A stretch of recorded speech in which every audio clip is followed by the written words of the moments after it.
back to another episode of TCG Sales with Heart, where we dive into the art of selling with empathy, passion and integrity. I'm your host, Toni Clarkstone, CEO and founder of Toni Clarkstone Global, where we win in life, win in business. Today, we're going to be exploring a very powerful concept. If they say no, you're asking the wrong person because the yes is always there. Intrigued? Well, you should be, because we're going to be unpacking this idea and discover how becoming a master of painting pictures creates desire, the emotional connection that drives purchasing decisions. So, grab a cup of coffee, get comfy, and let's dive in. All right, so let's start by talking about the big, scary no. Because in sales, hearing the word no can sometimes feel like you're hitting a brick wall, right? But what if I told you that no doesn't necessarily mean rejection? What if it simply means that you're speaking to the wrong person, or you haven't aligned desire, need to create the action? You see, in the world of sales, the key isn't just about selling a product or service. It's about finding the right person whose problem your product or service can solve. And when someone says no, it often means that your message just hasn't resonated with their needs. Or perhaps they aren't the right decision maker, because the yes is always out there. You just need to find the right audience for it. So who is the right person? Well, the right person is someone who not only needs your product or service, but they see the value in it. They have a problem or a desire that your product can solve or fulfill. So let me give you an example so you can understand what I'm trying to say here. Imagine you're selling a state-of-the-art coffee machine. If you pitch it to someone who doesn't drink coffee, no matter how amazing your presentation is, they're unlikely to buy. Let's face it. But if you talk to a coffee enthusiast, someone who cannot start their day without a cup of coffee, you're speaking their language. Does that make sense? So let's look at now painting pictures. Let's talk about painting pictures, because this isn't about grabbing a paintbrush and start creating something. No, it's about using your words. Using your words to create a vivid image in your customer's mind. What will life be with this product or service? How will it transform my business? How will it transform my life? And when you become a master of painting pictures, you start creating desire. And desire is that emotional spark that drives purchasing decisions. You will motivate them to close themselves. Wouldn't you like that? Where your client is begging you for your product because you've sparked an emotional attachment. So let's go back to the coffee machine as an example. Instead of just listing its features, paint a picture. Imagine waking up to the aroma of freshly brewed coffee, the rich, bold flavour dancing in your taste buds, energising you for the day ahead. This isn't just coffee, it's an experience. It's the first sip of a perfect morning. Desire is the magic word here. When you create a vision of a better future with your product or service, you tap into an emotional core, and that's your decision-making core. People buy based on emotion and justify with logic. So your goal is to make them feel something.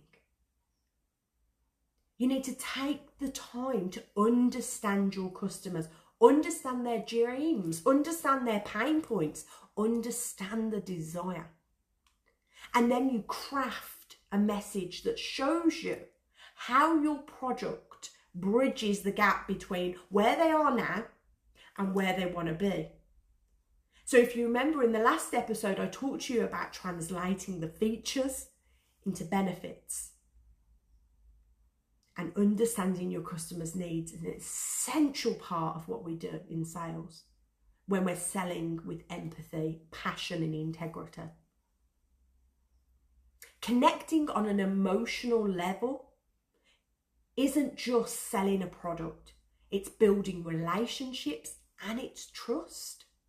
You are listening actively, you're showing empathy, and you genuinely care about solving their problem. And when people feel understood and valued, they're more likely to open up and share their needs. And most importantly, say yes. They motivate themselves to close themselves. So let's recap on what we've covered so far. Remember, if you're getting a no, it might just mean that you're talking to the wrong person. The right yes is always out there. It's just waiting for you to find it. And when you do, paint a vivid picture with your words. Create that burning desire and connect emotionally with your clients. That's where the magic of sales with heart really happens.